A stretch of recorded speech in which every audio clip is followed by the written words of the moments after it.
Happy Devils Tuesday. This is the State of the Fan Address, coming to you live from the Primetime Radio Studios in Northern Jersey, in the bunker, and the Southern Jersey bunker. And we're really live because if this was a pre-recording right now, I would be saying Happy Devils Wednesday at our normal time. But guess what? There's a game going on tomorrow where the Devils take on the Toronto Maple Leafs, going for their 14th straight. As we're streaming live on Facebook Live, YouTube Live, Twitter Live, and Twitch on the Let's Go Devils Network. I'm your host, Sam Wu, here with Pucks and Pitchforks blog editor-in-chief, Nick Villano. Nick, I'll tell you, it's a little weird talking to you on a Tuesday because normally I would just text you, hey, do we have a guest for tomorrow? But really, it's Tuesday today, or tonight, as we're doing this live. I will say, Sam, that it was, the schedules just didn't line up this week. It's hard to make that work with the Thanksgiving weekend, with the game tomorrow, and it just, some things just don't work out, Sam. It is what it is. But we want to give, there's been times in the past where you'll do it solo or I'll do it with somebody else or something. We wanted to, we're on a 12-game heat, or a 13-game heater right now, Sam. You can't even keep 13 track. 13 games in a row. We got the Baker's dozen in this. I did steal that from the new PA announcer. So, but give him credit where credit is due. But yeah, we wanted to Actually, keep with the Scotty was saying that before the PA announcer. Devils After Dark Scotty. Okay, yeah. Well, I'll give credit where his credit is due. Scotty of Liquid Metal and Sirius XM. Good for Scotty getting on top of those things. But it's been a ton of fun. We're just covering this team and doing the podcast, getting these guests who are excited, and we got a bunch of good guests coming up in future weeks. It's hard to do Thanksgiving week. Everybody's kind of like home and they're doing their holiday thing. So, I was actually messaging Sam while talking to you with next week's guests, locking them down. And then we might have a second guest as well. So next week could be a lot of fun. I think that the week after I have a really good guest, and we're going to keep it close to the vest, Sam. We have some really good guests coming up. Some for the first time ever on the podcast. Some of your favorites from the podcast. Let me tell you, when you told me who was coming on, I was like, whoa. Yeah, it's exciting. And I don't want to oversell it because I do. We've had times in the past, Sam. Well, we've had times in the past where people had to back out, and it's always upsetting. But I think we're in pretty good shape to keep these people locked in, and we're very transparent here on the podcast. I confirm everybody on Monday, and it doesn't always go well for us. Most of the time, it does. But I'd say once out of every 10, it for some reason it falls through. And so then we scramble and try to find somebody else. And let me tell you something. On this podcast, we have an e-bug emergency backup guest. I'm telling you, that's how we roll here. See, my old emergency backup guest was Vinny, and then you took him for the pregame show every week. So I'm like, every game. So I'm like, well, but I will sacrifice that for the sake of Vinny. Vinny's getting a lot of good airtime. I'm really excited for him. But he was my e-bug. He was always down to party. Yeah. But I was trying to swing for the fences today and get some good guests. Some people were writing about it actively nationally because that's kind of the perspective that I want to hear from. But it is what it is. When we do these last minute changes, you got to go with the flow, and that's what the Devils are doing right now, Sam. Where they're going with the flow. They are winning in every single kind of way possible. They're winning close games. They're winning blowouts. They took the Edmonton Oilers to town last night. Like there was never a doubt. Maybe in the first period there was some doubt, but there was never a doubt after that first period. In the second period, they came out like a bullet. You're getting goals from just about everybody. Tomas Tatar looks really good. Like, really good. And they put Dawson Mercer on the line with Tomas Tatar. And that was my my latest article for Pucks and Pitchforks, was talking about Mercer moving on the line with Tomas Tatar. I looked at the numbers, Sam, and Mercer is a bullet. On anytime he's on line with either Hughes or Heischer, he's a bullet. Especially Heischer. He's really good with Heischer. He just hasn't – or no, he's really good with Hughes. Sorry. But they put him on with Heischer last night, and he was really good. That line was the best line in the game. And then you got Connor McDavid, who did Connor McDavid things last night, Sam. He got to high danger areas. He used his speed. He got open, but multiple times the Ryan Graves and John Marino line just did a phenomenal job of keeping those chances to just regular chances, I guess, is kind of the word I'm looking for. He used his speed to get to the net, but Marino's stick got in the way once. Ryan Graves was able to kind of stick lift a little bit on him another time. And they blocked a shot another time. You know, Connor McDavid was pretty much held in check as much as he possibly could. He looked really good on the ice, but the second it came, and Marino has done this a lot, and I always feel like it's sometimes playing with fire, but he's such a savant with the stick that he can poke check it as good as anybody I've ever seen. Ever, Sam. Ever. I've been watching hockey a long time. I've been analyzing it for 7, 8, 9 years. I've lost track of how long I've been writing about hockey and analyzing hockey, but I've never seen anybody poke check like that. He's just, it's insane how good he is. Nick, I just noticed you're wearing a jersey. I am. I'm wearing the new one. Got it in the mail. I finally splurged for a Hughes. So we got the Heischer up here. I need to get the C. I got the Heischer up here. I got the Hughes down here. I had to get it, Sam. I bought it the day it went on sale. I do wish it was stitched. That one wasn't available to me. They only had the stitched ones. They only had the blanks when I looked. I think they're up now, or you get them at the store. But yeah, I got the iron on. Unfortunately, it is what it is. It looks good. I'm just worried about what I have to do if something ever gets on it. It is white, Sam. Can't wear this to a wedding. Yeah, you can. You know, I had to a wedding of people I don't like. I'm telling you, I had this one Brodeur jersey. It was a white jersey. I think I bought it in like 1997, and I wore it to every Devils game. It was stitched. It was a beautiful jersey. It was white, and then by 2003, it looked bad. Just really bad. I even got jealous that everybody had autographs on their jersey, so I actually forged Marty's name on that Brodeur jersey that I had. Just to be I'm not gonna lie to you, Sam. I can't get on board with the wearing the autographed jersey. I can't do it. You spend all that money to get an autograph on your jersey and then you ruin it. I don't get it. That's always weird to me. Is that a hockey thing? Because I don't see that in other sports. I don't know.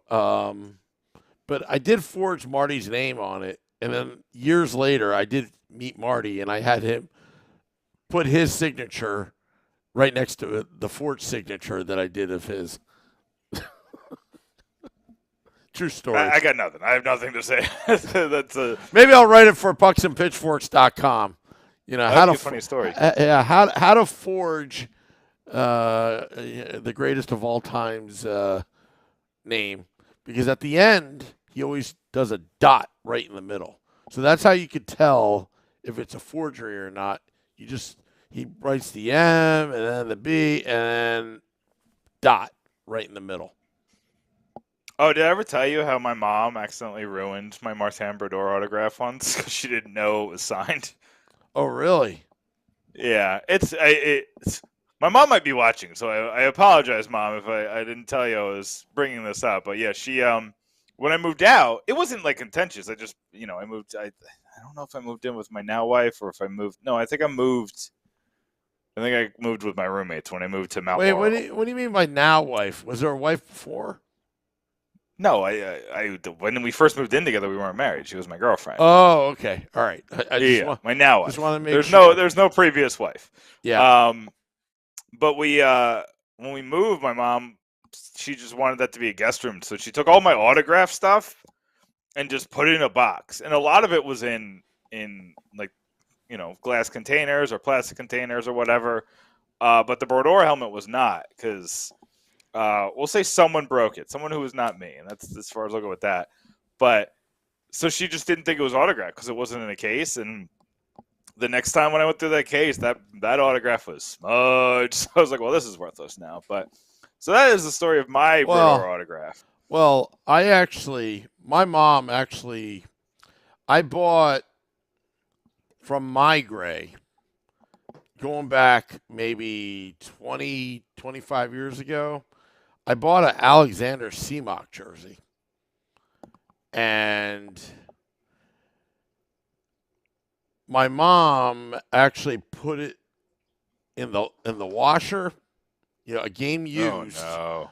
Game used. And of course, it was when the washer had some issue with it and actually tore the Devils logo right off. So actually, it's in the other room. I have the jersey. On the back, it says CMOC, but in the front, that whole logo crest is gone. Just wiped off the map. Sorry to hear that, Sam. I am too. Still love my mom, but still. Well, I would hope you wouldn't stop loving your mom. I mean, you want to talk about forgiveness, the power of forgiveness. That was one heck of I'm kidding around. It was a big ask. Yeah, but moms throw away a lot of things that are valuable and sentimental to us. It happens, and if you have a mom like that, that means you have a good mom. Is that what that means? Yeah, because they care. Because what they think it is, it's look, you need to, take that clutter out. Get rid of You need the to grow clutter. up, son. And then you throw it out, and then you realize it's worth $3 million, and you're like, what? Yeah, my mom's saying was always, when in doubt, throw it out. So, oh, well, we'll see. I am a little bit more like that as an adult, but definitely not as much as she would like, probably. Well, but I gotta say, Sam, we've gone a long way without talking about the big news of the day. Well, hold on. Before we talk real hockey and why we're thankful for this Devils team, which is the title I made up today. I forgot what I was going to say, so I guess it was pretty useless. Anyway, go ahead. Womp. I'll probably forget about it. I'll probably remember about it as soon as you go. But what was the big news of the day? Sending down to AHLers where they belong? Okay, so see, we got contention, Sam, because I think this is there is one reason why you would send Alex Holtz down and Kevin Ball, and I would agree with it. And that is to save the Utica Comets season. If that is your reasoning, then I'm for it. If your reasoning is because you want to just get them into games, no, I'm not here for it. They're not going to grow. I don't think it's They're not going to grow playing against AHL competition. They're going to regress playing against AHL competition because it's easy. It's like if I play you on NHL if you play on pro mode all the time, you get really good at pro mode and then never get to all pro or all star or Hall of Fame. You never move up, and you play, NJ Devil or one of our friend Arda Ocal. If you play one of them, you're gonna get your butt whooped, because they're really good. And if you're never playing against that better competition, you're never going to get better against better competition. And I think it's kind of the similar situation for Alex Holtz and Kevin Ball. Holtz especially. I think Ball is in a good spot. Ball is a victim of this 13-game winning streak and not wanting to change the lineup because I think he's proven that he deserves a spot in the lineup. I don't think he's a hindrance on the lineup. They're just in a spot where they can't get him in the lineup because the lineup is working. Holtz, on the other hand, has a problem with speed, apparently. He's been working with the speed coach almost every day, from what I see. And he puts in extra time with the coach outside of just the regular practice. And they're trying to build him up to be able to jump into this lineup. But him going to the AHL, he has to focus on completely different things. He has to now be the top scorer for this team and be the superstar. And while that is good in some aspects, because you want him to gain that confidence, you want him to start building on his record, building on his resume. He already did that last year. He was almost a point per game player last year when, even with him, interrupting his season in the middle to come up to the NHL for a couple games. I don't love this move. I almost wrote, Sam, an article about how the Devils were doing the right thing with Holtz last night. I thought about doing it last night because it just popped up in my brain. My ears must have been burning. I must have heard Tom Fitzgerald speaking in the background talking about sending Holtz down, because I was thinking, maybe I'll write about this because I really think it is the right move to keep him up in the NHL. And then they did the opposite. But Utica is in last place. By points percentage, they're not, but by actual points, they have 10 points in 12 games. It's bad, Sam. That's a bad start. And some of it had to do with not having Nico Dawes and Akira Schmid. Some of it had to do with, the real problem is the offense is just in the tank. You're not getting a really good season. Tice Thompson has, I think, 6 points in 10 games. So clearly he's slowly coming back from that injury he suffered in preseason. Your leading scorer is Brian Pinho. Jack Dugan is not making the impact that I thought he would. Graham Clark has looked just not good in the AHL. I don't know what happened to start the season, and maybe he'll turn it around. But I said before the season, Sam, if you want the Utica Comets, wow, that was a bad one. If you want the Utica Comets to make a comeback like they do and to look like they did last year, you needed Graham Clark to play like Alex Holtz. And he's just been the opposite. He's one goal, Sam.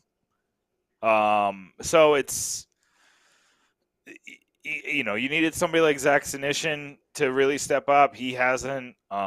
Andreas Johnson has looked good, but he's getting all assists, and that's what you want. He's setting up Nolan Foote. Nolan Foote has looked much better. There's a lot more confidence in Nolan Foote this year, but he's not like Alex Holtz was last year. He's just playing well.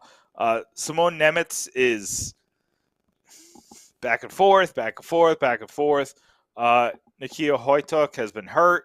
There's a lot of reasons why the Utica Comets have struggled to start the season.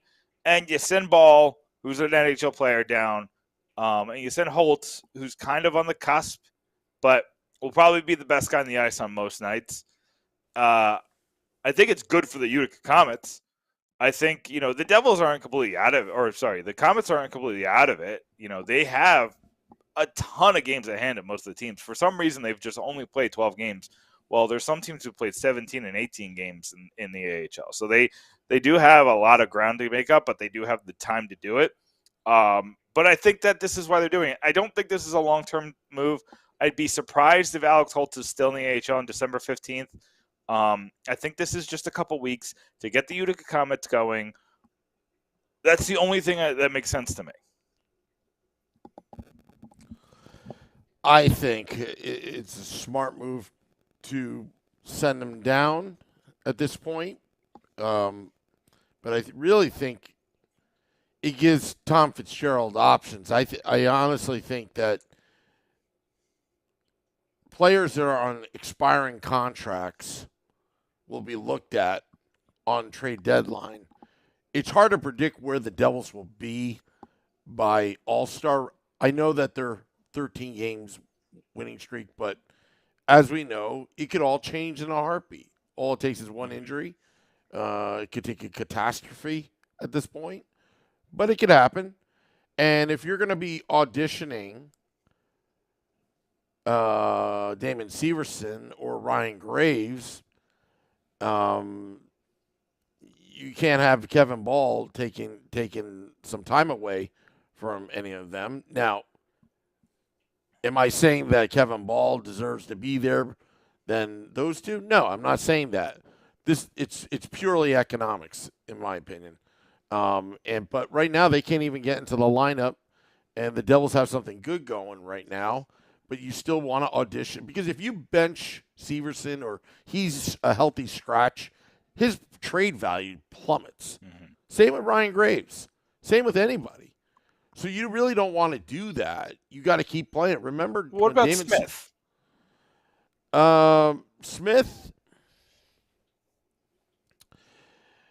Smith is one of those. I didn't mean to cut you off, but I felt it was right. Well, sometimes when you say Smith, I'm thinking Ty Smith. I'm still getting used to Smith. And then apparently Brendan Smith, does he have a brother? Riley Smith? His brother's Riley Smith. When did that happen? I don't know. Riley Smith for so long. We got the wrong Smith. I mean, I don't want to say we got the wrong Smith. I've just really liked Riley Smith for a long time. Yeah. But anyway, go on.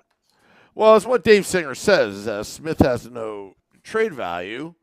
But at the same time, telling you, when you've got Jack Hughes and you've got Nico Hischier, and then you're seeing some of these vicious hits coming from the opposition, remember that cross-check the other night, you need to have Brendan Smith there, not Mason Gertson, but Smith.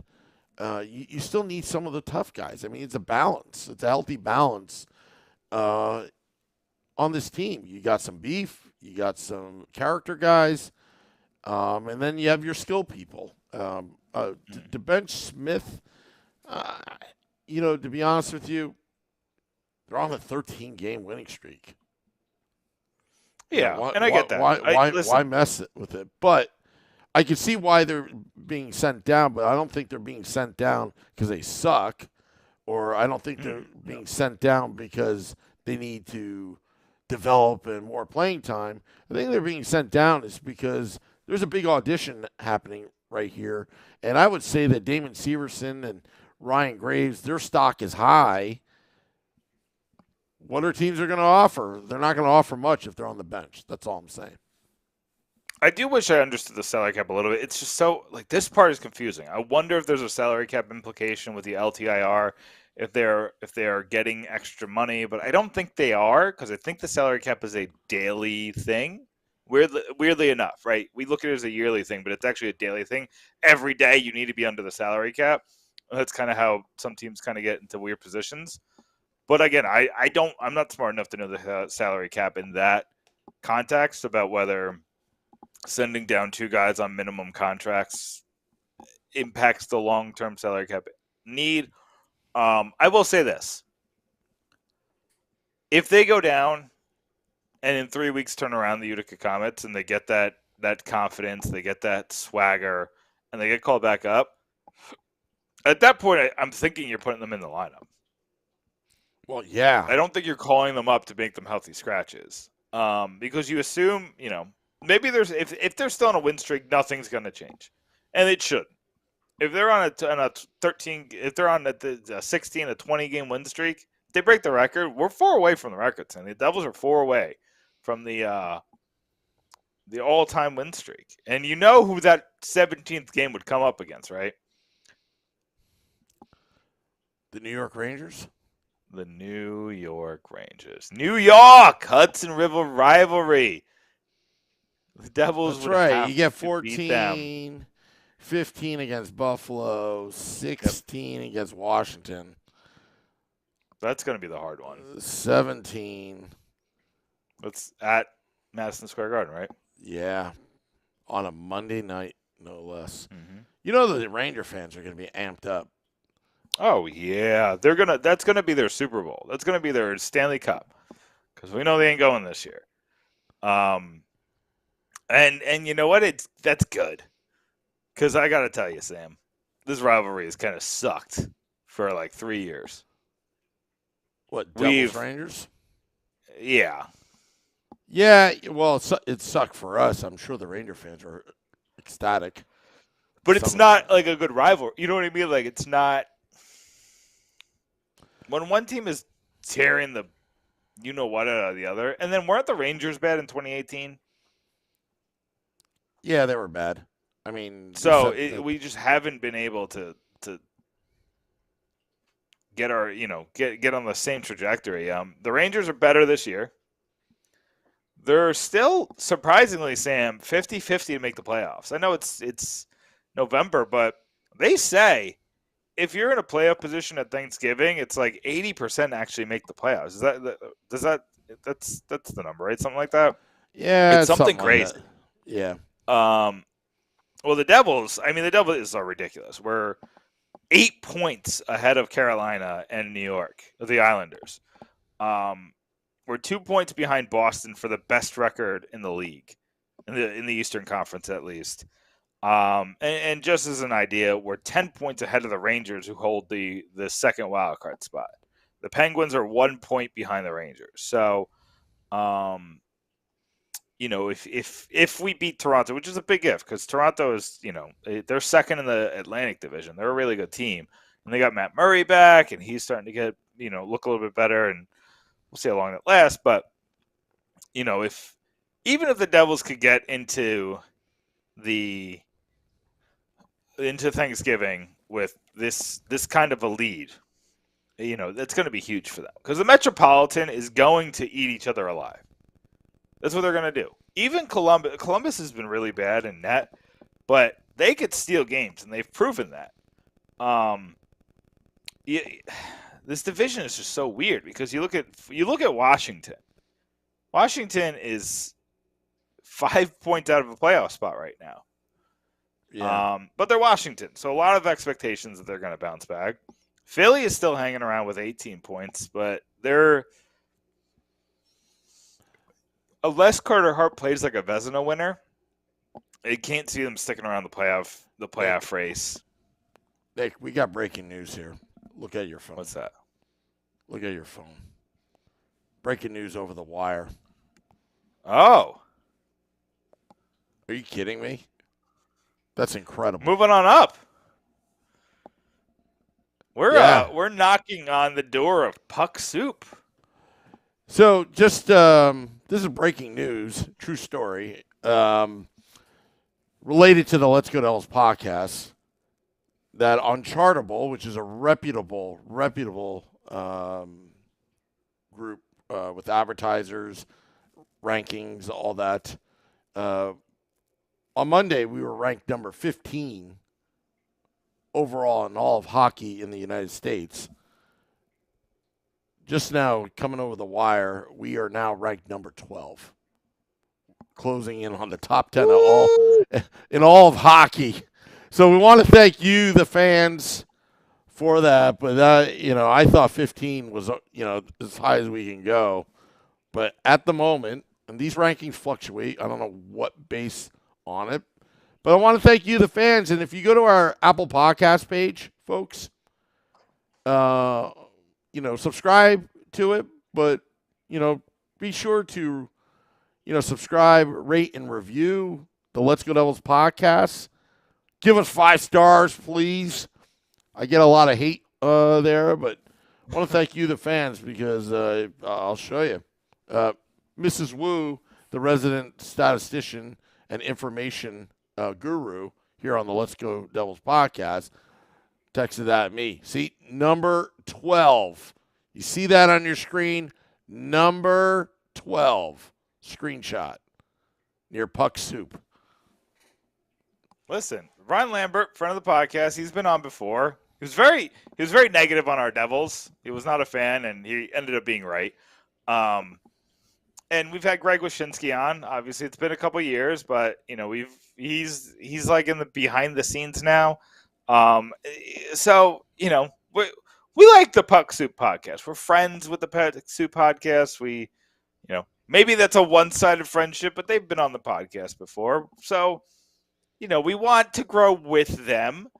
But, it's good to see us kind of playing in the deep waters, playing with the heavy hitters, playing with those are some big names there.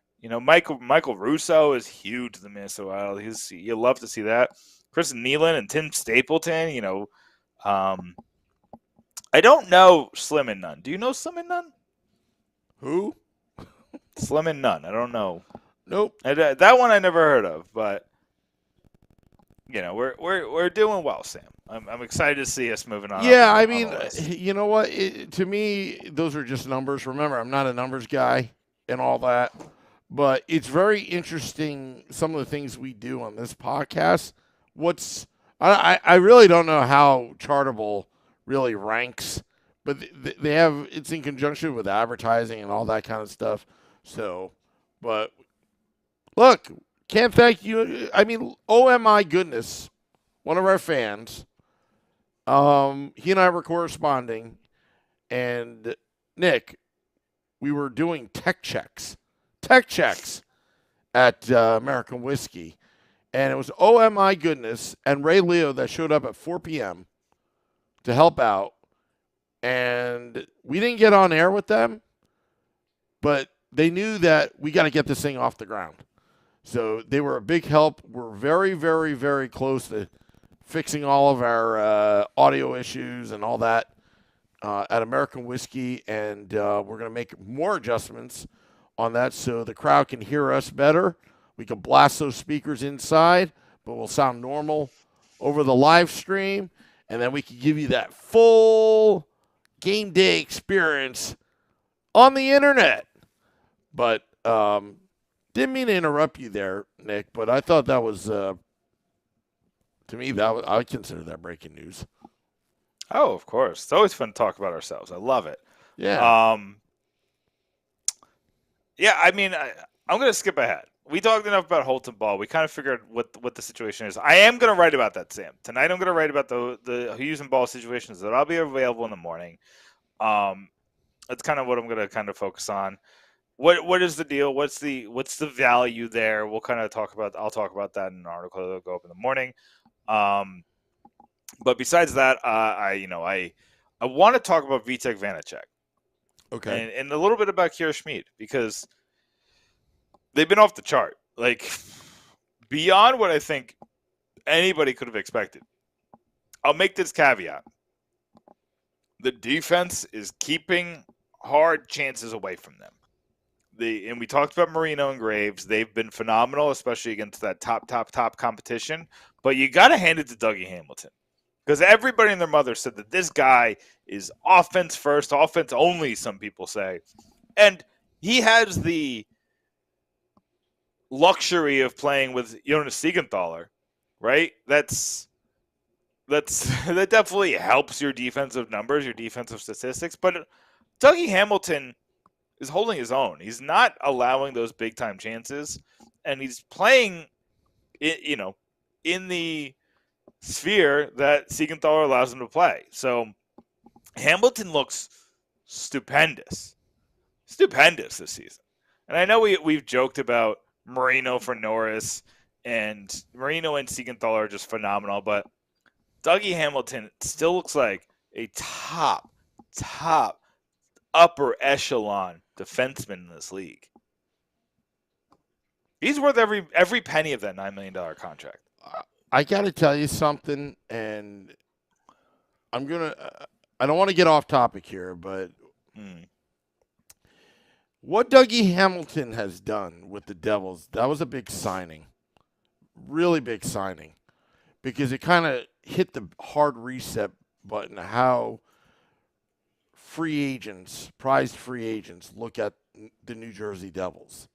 You still have some dopes like Keith Yandel that says that, on TSN that he doesn't think the Devils are going to make the playoffs.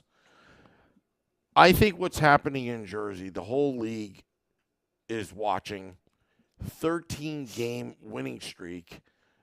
These guys that were in a forever rebuild, and the way they're beating teams, especially up in Canada, they're doing it in different ways. They're doing it methodically. There is some resemblance of a system. Remember when we had your boss from Fansided on, that nothing resembles a system? He was right, but I like to get his opinion 15 games later. Yeah. And right now, No, he spoke to us after the Capitals game. yeah. So he started this winning streak. Yeah, you know what? They probably listen to the pod. I bet you Lindy and the guys, they're probably like, all Of right, course. we got to sit through an hour That's of where this he got crap. the beer from. Yeah. That was a beer baron reference. Yeah. So, but yeah, and you know what? And you see Jack Hughes signing that deal. You've got Nico Hischier long term. Down the middle, you have stability there, knowing that these two are going to be all-stars down the middle. And then you look at what Siegenthaler signed for. When you have Ryan Graves looking in, will he re-sign here, knowing that if he's not motivated by money, but everybody is sacrificing a little in the salary cap era to acquire more talent, and pay, everybody on the team, it sets a trend. And what's nice about it, again, I'm going to go back with that Dougie Hamilton signing, was he's probably the first big prized free agent, that actually signed with New Jersey. New Jersey is not known for their, spending ways. Even with the Kovalchuk thing, that was a big surprise. But yeah, and there was also a lot of. I mean, that was via trade. In that contract. I mean, it was via trade. Then you re-sign them. It's not like you get somebody out of free agency like that. And I think that's going to change the mindset now because, hey, if I'm 32 years old, I haven't won a cup, but I can contribute to the New Jersey Devils. And seeing what's going on here, and this is not Lou Lamoriello's Devils, and this is where I'm actually going to compliment Harris Blitzer Sports Entertainment. They're relaxed a little bit. Lou had all the rules, but he had his reasons. But when you come to the New Jersey Devils right now, you're coming into a big money hedge fund. It's a totally different. Yeah. I got blue in my jersey, Sam. This would never happen under Lou Lamoriello. Yeah, I mean, it's a nice jersey, though. I mean, Nico Hischier having number 13 would never happen under Lou Lamoriello. He had all these quirks. Was that just a luck thing? I don't know. He has all these quirks. I don't know how Barzal survives, but with the 13. But I don't know. To each their own. Well, yeah, because he's because I remember you're not allowed to have a number over 29 as a forward unless you're a Hall of Famer. So Yager, Mogilny. Mogilny had a good reason, and so did Yager, because it's more of Mogilny, escaping communism. Oh, yeah. I mean, that's very important. And then I think Yager said something. I think it's something with his father back in '68. Was his grandfather? I forgot what the story was. But I remember Lou literally saying, if you're a Hall of Famer, you something to the effect of if you're a Hall of Famer, you get away with something. So he allows them to wear the. It's when he signed Yager. He brought up. He was like, "I let Mogilny keep his 89. Hall of Famers get to keep their number." Something along those lines. Okay. Now we'll just go with it. Now this is going to be a summertime debate because we're talking about numbers. But this is, I'll write this for pucksandpitchforks.com. Remind me in August if I have nothing to write. Okay. What would have happened if Lou Lamoriello tried, maybe he did, if he ever tried to go after Wayne Gretzky in his later years when he was a free agent? What would have happened? Because it would have buried the whole Mickey Mouse story. There would have been forgiveness there. You have the greatest hockey player that ever lived, and you're in New York's backyard. The Rangers were a sinking ship, and you have Wayne Gretzky at Continental Airlines Arena. What that would have brought would have brought the pizzazz. This fan base welcomed Scott Gomez back with open arms. Yeah, they welcomed Bobby Holik back with open arms, and those are players that "quote unquote" stabbed us in the back to go to our rival. Do you think they'll do that for Covey? I think I think there'll be a split. I wanted them to sign Parisi, and I'm very curious of how that would have went. Yeah. And Parisi's looking pretty good this year. So that wouldn't have been too bad. But I think Kovalchuk's a different story because Kovalchuk basically kicked off a 10-year just SHI storm that the Devils are just now coming out of. And still paying for it, too, technically. Yeah, what, they got 3 years on that? Something like that. I mean, it's 3 more years of $250,000 against the cap. I think that's worse than the Bobby Bonilla thing. And I'll tell you the reason why. Because the Bobby Bonilla thing is just money. It doesn't really affect what's happening with the current team, other than it's just money. This is salary cap. I mean, if you're on the fringe end and you got, Kovalchuk, Corey Schneider, that's different story. That was, that was a business deal done. But the Kovalchuk thing is just, just can't wait to get that off. Because that was the NHL punishment, right? Wasn't that part of it? They had to pay $250,000. I'm telling you, I'm still furious. I think a lot of us are furious of that because Chris Pronger contract was so similar, and Marian Hossa, same, or not Hossa. DiPietro. Hossa was the LTIR one. It was the There was 2 others that were just the exact same deals, and it was ridiculous. And they ended up on LTIR when it was $1 million a year, so they got to go home and they made it. Some of them had legitimate injuries, like Pronger legitimately has an injury, but others.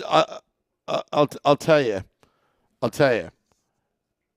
This is probably what happened. Why they made the exception for the Devils. I think it had more to do with Vanderbeek. Vanderbeek didn't have the money to front load a contract like that, and I think that's. And the league, NHL was worried. And the league had to finance it. They actually had to finance it, and it was probably the league that begged Joshua Harris and David Blitzer to bail this whole thing out because it would be a black eye on the league if the Devils went under in terms of the finances. I bet you that's what that was about because the Flyers did the same exact thing. Again, I'm doing this not really knowing much. But it sounds logical, right? I don't know. I mean, but listen, the Blitzer, it's not as good as their 76ers deal because I think they paid like $450 for the Sixers and they're worth like $2 billion now. But it's almost as good because I think they tripled their investment on the Devils and they bought them in 2013, right? You're talking about net worth. If anything, with the Devils, I think it's Prudential Center is what. The Devils to Harrison Blitzer is just basically a write-off. It's basically the price of doing business to have that arena. Because that arena, the problem with the arena with Vanderbeek is they didn't have the capital to keep those concerts coming left and right. They simply didn't have the capital. Well, here comes Joshua Harris and David Blitzer. They have the capital, so they can get the best shows. I mean, you look at the American Whiskey schedule now that it's post-pandemic. It's like, okay, we got this concert, Devils games, The Devils are just the anchor. Are you talking about Prudential Center? Yeah, Prudential Center. You said American Whiskey. I was like, no, but I look at American Whiskey's schedule because they're making money off of all these events. Oh. Yeah. Well, yeah, I mean, I was at the Prudential Center on Saturday for an AEW pay-per-view. Yeah. And AEW's a wrestling event. I wore this jersey, too. Somebody's got to finance that. You got to pay employees. Yeah. You got to do this, that, whatever. It takes money to make money. And I think the real cash cow is really the Prudential Center. And that's the thing is that it's weird how entertainment works. And I'm kind of seeing this. But you pay big money to get these people to put you on their tour. Yep. Like Joshua Harris is paying Britney Spears or The Who or whoever's going to they pay those people and then they make up for it in ticket revenue. So excuse me. That's why a lot of people like Joshua Harris and David Blitzer want to own the arena and the sports team. Because, you get to double dip on that. They own the property around the arena as well. It's the same thing that they're parking lots and all that. But there was all those rumors that Harrison Blitzer wanted to move the Sixers. Remember that? Because they don't own the Wells Fargo Center. Yep. Right? The Wells Fargo Center? Is that what it is? Yep. The Flyers owner owns the Wells Fargo Center. So they're getting paid whatever it is. They're getting paid to play there. Comcast. Basically, it's Comcast that has ruined a lot of Devils fans. Go ahead. Don't let me interrupt. But anyway, they get paid a whatever. The arena pays them. I'm assuming this is how it works because that's how it works for concerts. The arena pays them for whatever it is per game, and then takes all the ticket revenue, and they make all the money. But they take the risk, but they make all the money. Harrison Blitzer, because these things make so much money, they would much rather just own it. You know what I mean? And then and Harrison Blitzer, I seen some of those ticket prices, Sam. Isn't it? They're making so much money right now. Isn't it technically the city of Newark by name owns the arena, but the deal is that the Devils, it skirts property taxes. It skirts a lot of where the Devils pay like a rent of like $2 million. I forgot what the deal was. All I know is the Newark Housing Authority owns it. Yeah, technically. The operator is Devils Arena Entertainment. So then again, this is just very complicated, and these are things that are above my pay grade and billionaires can deal with. This is Let's Go Devils podcast business update.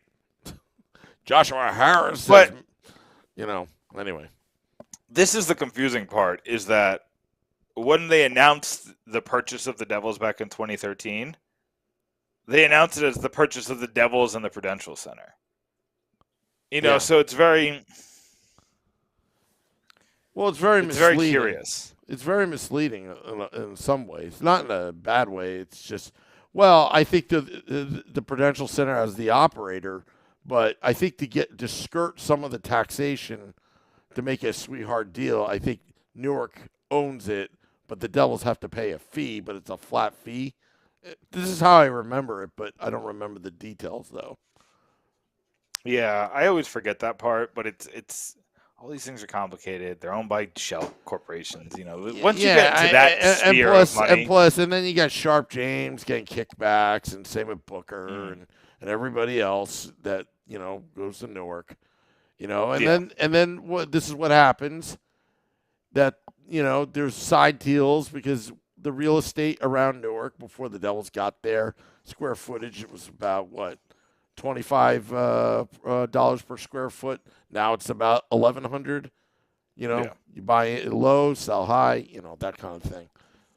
Which is why the Devils are doing, Harris Blitzer's doing the whole 76ers thing. They're putting an arena in the middle of, they're going to be moving a lot of people out,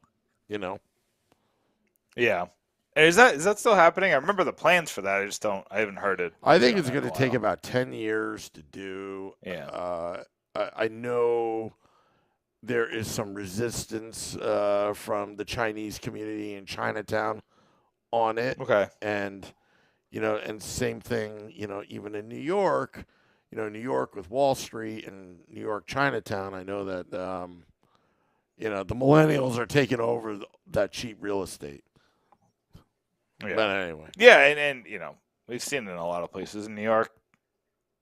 And just, the gentrification of it all, which is a complicated subject and not one that we're going to get into on this podcast. Yeah. But I'm thankful for the Devils team. Let's get back on topic.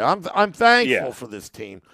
And I had my doubts about Harris Blitzer. I still do. But you know what? I think it took the fans to voice their displeasure to really get the message across to the players that this can't happen anymore. And I think that's what... I don't even know if you needed to get across to the players, more so the front office. It's that... It was all, though. I think it was all. Yeah. And you can read about it on pucksandpitchforks.com. Yeah, you can. Speaking of which, it's time for plugs, Sam. Oh. You thought we weren't going to go an hour. Here we are going an hour. Well, you got me excited talking Devils hockey. Yeah.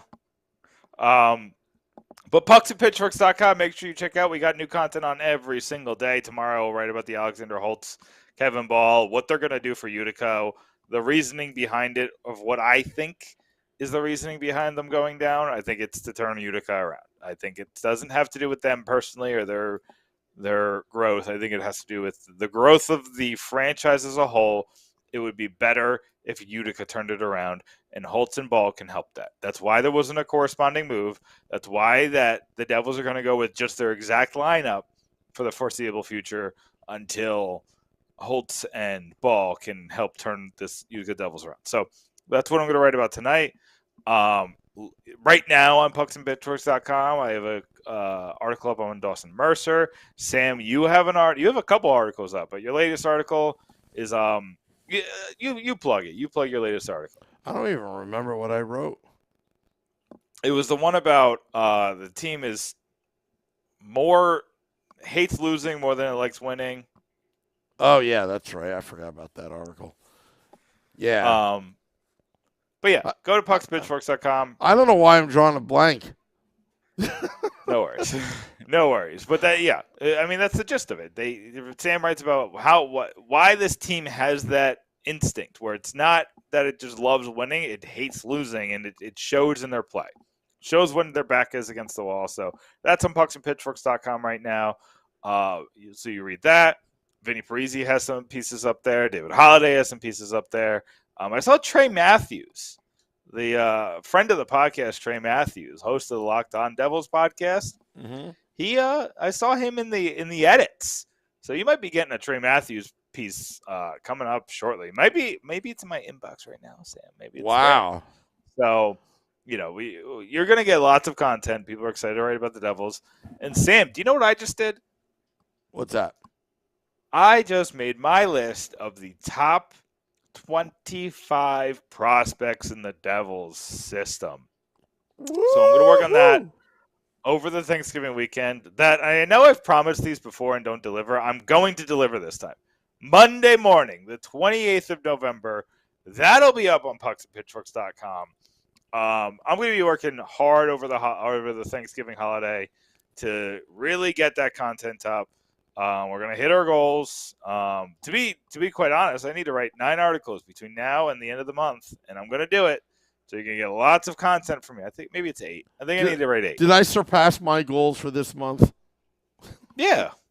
Okay. Do you know what, Sam? You got a banger out there. Your story on John Marino, it might get you in the bonus. What's the bonus? Wow. What's that? You don't know about the bonus? No. So what's this John Marino? So your John Marino piece is over 8,000 views right now. And anybody who gets over 10,000 views in a month gets a bonus. A cash bonus. What, from yours truly? From me. I didn't from my know about pocket. this. I take money out of my pocket, and I give it to you. All right, over so 10,000 views. All right, so everybody on YouTube Live, Facebook Live, and Twitter Live, and anybody that's listening in your car on the replay, this is what you do. You go to pucksandpitchforks.com, you search Sam Wu and John Marino. Just remember the football calls that I do. You send that article to every single Devil's friend, whatever, just to get that, so I could get that cash bonus. And he wants the cash. And put that money towards the private jet that we've been wanting, the $35 million private jet, which is now $54 million because of inflation. So we should have bought it before the pandemic, and we would have been just fine. You know? Yeah, we just needed to get a $35 million loan.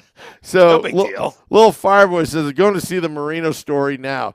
Little Fireboy, put it out on Twitter. Dave Singer, I'll link it on Twitter. Go ahead. I need 2,000 more views before I get the big bucks. Also, a portion of the proceeds not only go to the private jet, but it's going to the Mrs. Wu Appreciation Fund. Just remember that Mrs. Wu hears the Marino calls, and it's usually at midnight. Just saying. Big deal. Big deal. Yeah. Yeah. Yeah. But that's for anybody. Any of the writers on Pucks and Pitchforks. And we've been growing the team pretty steadily since the start of the season. We've added a couple of new writers here and there. I'm always hiring new writers if you want to come on. And anybody who gets 10,000 views in a month gets a bonus. On top of what you already get from Fansided. Fansided will pay you what they pay you, and then I will give you a bonus after you get 10,000. I'll tell you what, if you're consistent with it, Fansided, they do pay. They do pay. I've seen those electronic transfers. A little extra beer money? Yeah, I've seen those electronic transfers. Every dollar counts. I'm telling you. Every dollar counts. But yeah. But that's it, Sam. Go to pucksandpitchforks.com, read Sam's articles, read my articles. Get me some money too. I want my own bonus. That's how I pay for these bonuses. Is you reading my articles. So go to pucksandpitchforks.com. I'll tell you what, Nick. If you, I shouldn't even say this on air, but you'll have a Sam Wu bonus. If there are no complaints about my articles on how it's written. Listen, Grammarly did me dirty. They did me so dirty, but, Mickey, you could go to hell. That's all I'm saying. That's all I'm saying. That's the last I'll say of that. But you got to admit, though, as nitpicky that was pointed out by Mickey, he was sort of trying to help, but not really. But it was he wasn't. No, he wasn't. He was trying to. These grammar people are terrible. You know what? No. But do you know what I found today, Sam? And I was going to screenshot it and send it to this guy. I found a grammar mistake on ESPN. Oh yeah. I'm telling you. I don't want to hear it about me, little old me, working my full-time job, doing this podcast. Yeah. I reach out to the guests to get the guests for the podcast, like you reach out to get the guests for your other podcast. No. I'm sorry that I added the word to. I didn't even do it. Grammarly did it. I just didn't double-check Grammarly. So, anyway, Mickey can go to hell. Well, actually, I do want to give a shout-out to one before we go. It's important. The Mad Ronin. Okay. He took a little heat, but I just want to say, look, we appreciate the comment. It was just, I hear enough about the audio that happens at American Whiskey, and we've addressed that, and just on and on and on and on. And I told him that a production like this normally requires about 5 people minimum when you do a production like this. You know that, Nick. You've got your video a video switcher op. You've got your cameraman. You've got your sound engineer. You've got you have the hosts.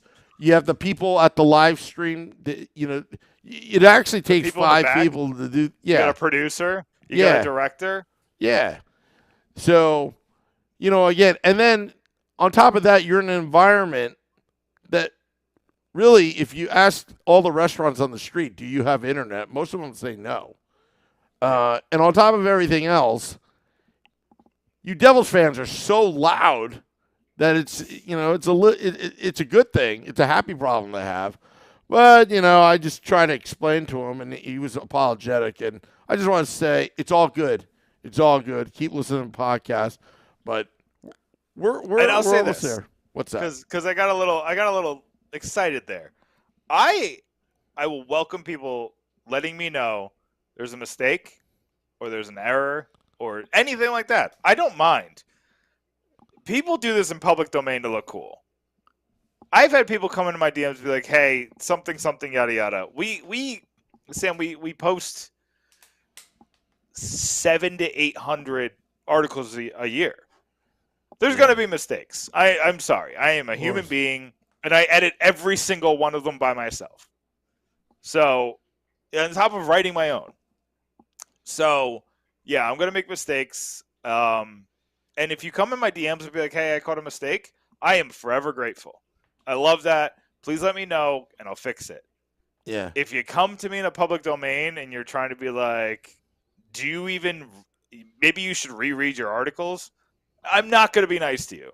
I'm Yeah. sorry. Well, Like, the problem I have with Mickey is this is what I've done this with writers before, especially on NJ.com. If I see an error, I would email the writer personally. Hey, just no disrespect, just a heads up.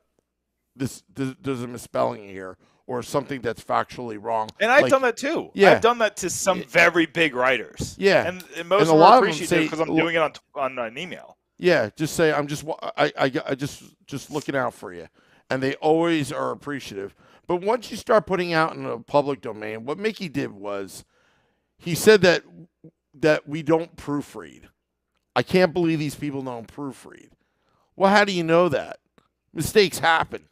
Mistakes What I happen. actually did is I proofreaded it to the point where I added a mistake, or I listened to whatever Grammarly is, a algorithm, and it added an extra word.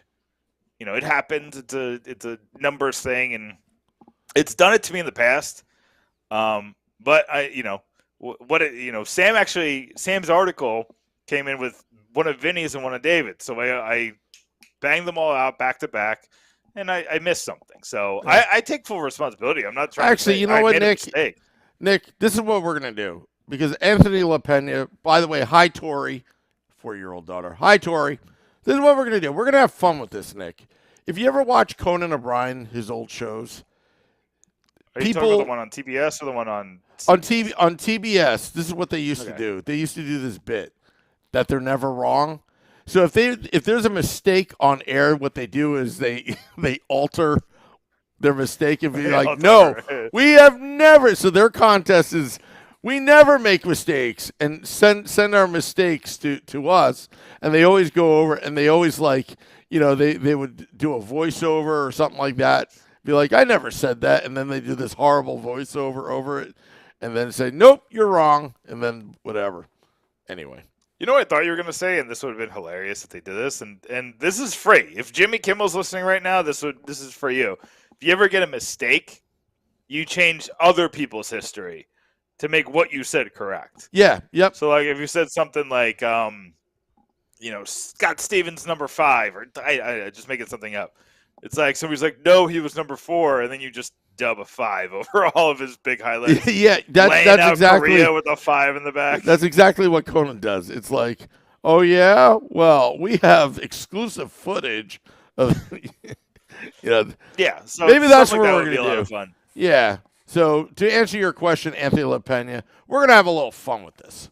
We're gonna have fun with this because the criticism sometimes we get, sometimes you have to laugh. But you know what? I like that. I like to laugh back. Anyway.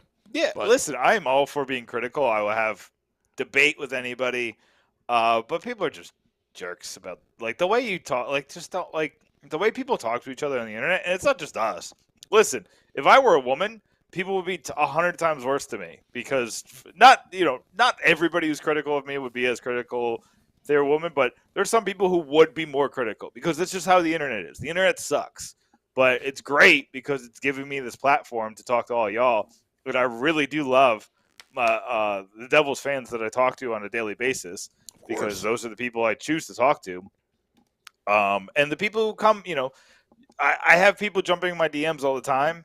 And if you're willing to have a secure debate about the Devils, I'm willing to talk to you at all times. But, I just hate that people. It just feels like people are doing some things in bad faith or to kind of stick your nose at people. It's just like, I don't get it, man. I don't get it, but it is what it is. Weird way to end the podcast, but I think we need to be done now. Yeah. Well, we did it, Nick. No guess. 1 hour of pure hockey talk. A little bit off the rails. Yeah. We're not talking about 69 Mega. You know that story? No, yeah. There's a resident spammer in the YouTube live chat. 69 Mega. He always shows up out of nowhere. See, that's the one thing that I'm missing here, Sam, is I don't have a computer. So I don't have the live streams. I have to share it to everything afterwards. It's very annoying. So I can't you talk do to it the on fans. your phone? You can't do it on your phone? I don't see like the comment section. And it tries to play the sound all the time. So I'm always worried if I open it on my phone, it's going to like blast. Oh, I'll have to teach you how to get it on the YouTube Live. I mean, the YouTube Live, Facebook, they don't like us on the algorithms, but YouTube Live, Twitter Live is not much of a chat. It's more of about watching crew, but YouTube Live, we got some hilarious comments coming in. Hello, Ramona. I will say, what's up? I did look at the most popular ones on our YouTube, and my guest spot from like 4 years ago is still up there. That's I'm big on YouTube, Sam. You are. Alrighty, so thank you, Nick. Thank you for all those watching, dropping the podcast at midnight. I'll be at American Whiskey tomorrow, Game Day Live. Hopefully I get there in time. And Devil's After Dark. It's going to be a holly jolly time. Drink specials, all that stuff. Devils go 14 straight. Till next time, let's go Devils.